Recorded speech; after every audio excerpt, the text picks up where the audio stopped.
Hey guys, Level Cap here, and today we're going to talk about 10 things the Battlefield 1 Alpha got right. And to jump right in here, I have to start off with something that is probably the most important to me personally, and that is the ability to play this game with a squad of friends. I know you might be thinking, hey, what about your series squad up that you've been doing for years and years and years? Well, that's been an incredibly difficult series to record because we usually spend the first 45 minutes or so just trying to get in the same squad on the same server. It was so difficult before, but now there is a feature so that you can squad join a game, and no longer is that going to be a major headache for people who want to play with 3 or 4 or 5 different friends. Getting on the same team and in the same squad is now a feature that is included on the PC version of Battlefield. I believe it's also included on console, but I think console actually had this feature a year or two ago. And it does seem a bit ironic that this feature is just being implemented in a game that for a long time has been touted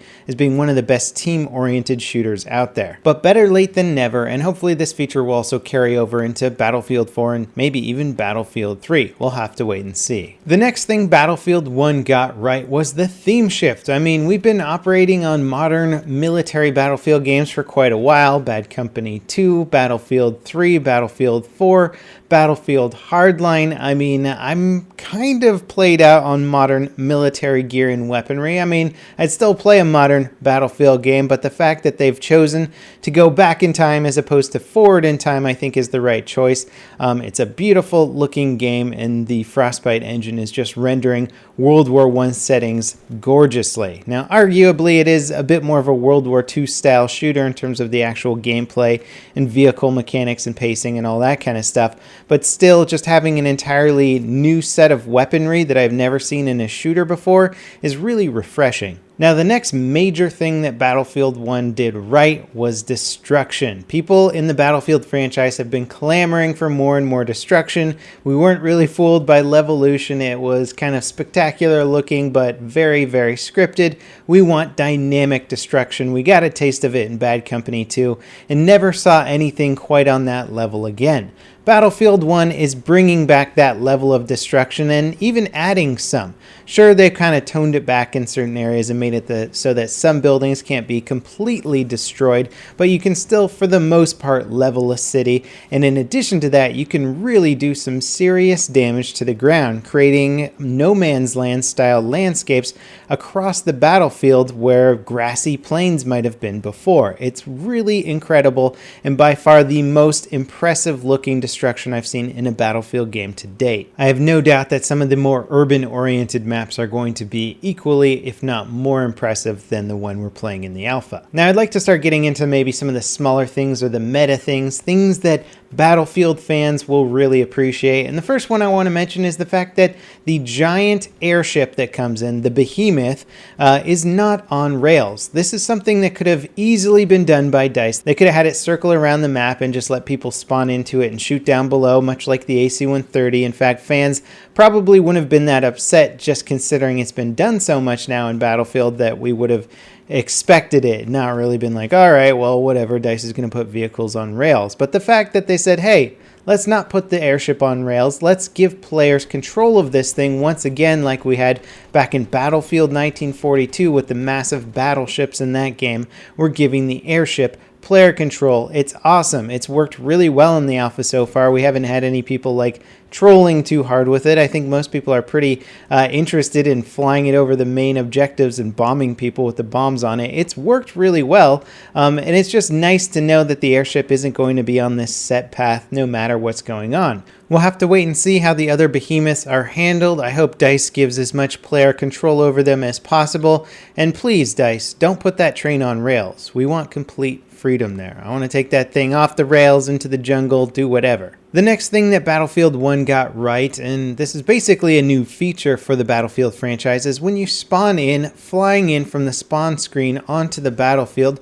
gives you this amazing sense of presence and location. It lets you know where you are in regards to the rest of the combat, the objectives, and it doesn't sort of just pop you in out of nowhere. You have this great intro animation that not only looks really sexy, but is useful, especially for orienting new players and veterans alike. This will probably be one of those features that we all take for granted in a month or two, but I just want to sort of give it a bit of credit now, as it really is a cool and nice new feature. Another thing Battlefield 1 got right is player footsteps. They're now clear, and it's very easy to tell what speed somebody's moving at. Are they running? Are they walking? What kind of ground are they on? Never has it been easier to locate your enemy in Battlefield via sound, even when there's crazy sound effects going on around you.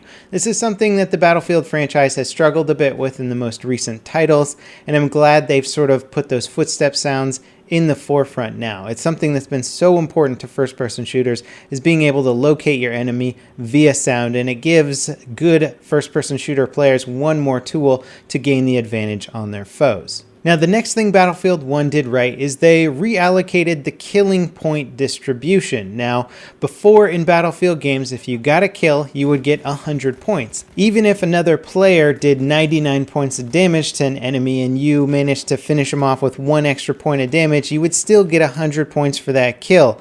Now the way it works is you actually get 20 points for finishing off a soldier, and the rest of your points are based on how much damage you do. So if you just solo an enemy player from full health, you'll do 100 points of damage, and then you'll get an extra 20 points for kill confirmation. There's also extra points in there for like headshots and other stuff going on, like Savior and whatever. There's a whole bunch of other points and stuff in there, but the fact of the matter is that the damage that you do to an enemy soldier largely dictates how many points you get for a kill. So at least when it comes to kill point distribution, this is a much more equal and fair way of portraying it on the scoreboard, and should more accurately reflect how well a player did or how much damage they did to the enemy team. I also appreciate the added audio indicator of getting a kill. We've had the visual indicator for a while now, the little red hit marker on screen letting you know that you finished off the soldier, but having an audio marker to go with that is certainly welcome, and I like it. It doesn't really take me out of the element too much either. Now, something that I've wanted in Battlefield ever since Halo came out, and Halo came out before the first Battlefield game,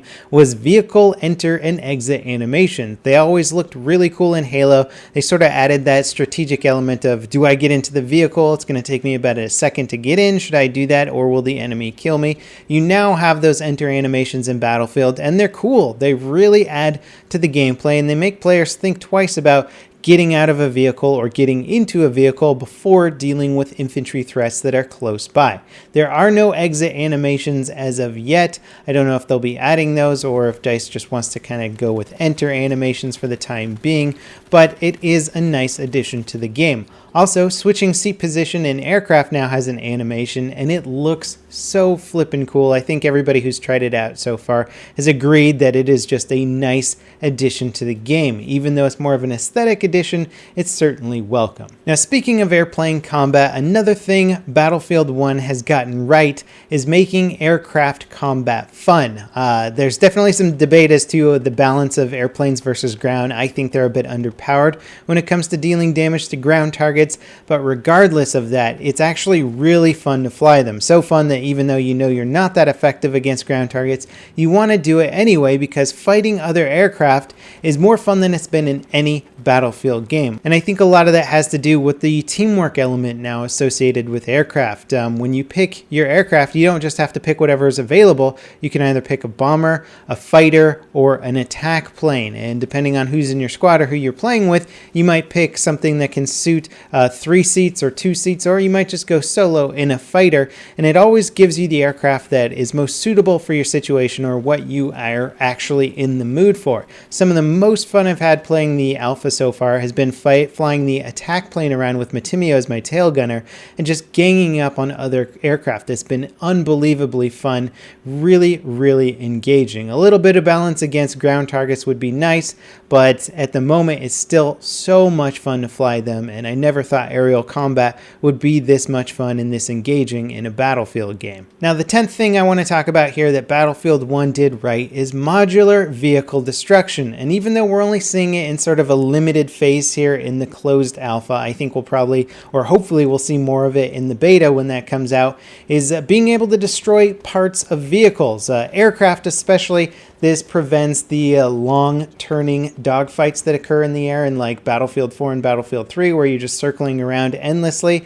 Now, if a fighter gets on somebody's tail and he shoots out their tail and messes up their ability to turn quickly, you can take them out even faster, and it sort of ends dogfights quicker and sort of it basically creates a victor very, very quickly. And the same happens with tanks and stuff too. If you've got a good shot on a tank's engine, like the light tank, you can take out their engine, immobilize them, and now their best defense was their mobility. They no longer have that. So you can get some really good key shots on other tanks to disable them in meaningful ways. And this is just a really cool way to add a lot to vehicle meta combat, and I just love it. Anyway, those are sort of my top 10 things that the Battlefield 1 alpha got right. I'm really looking forward to seeing what other kind of features or elements are added in the beta. We'll have to wait and see, and of course the final game is going to have a ton of new content.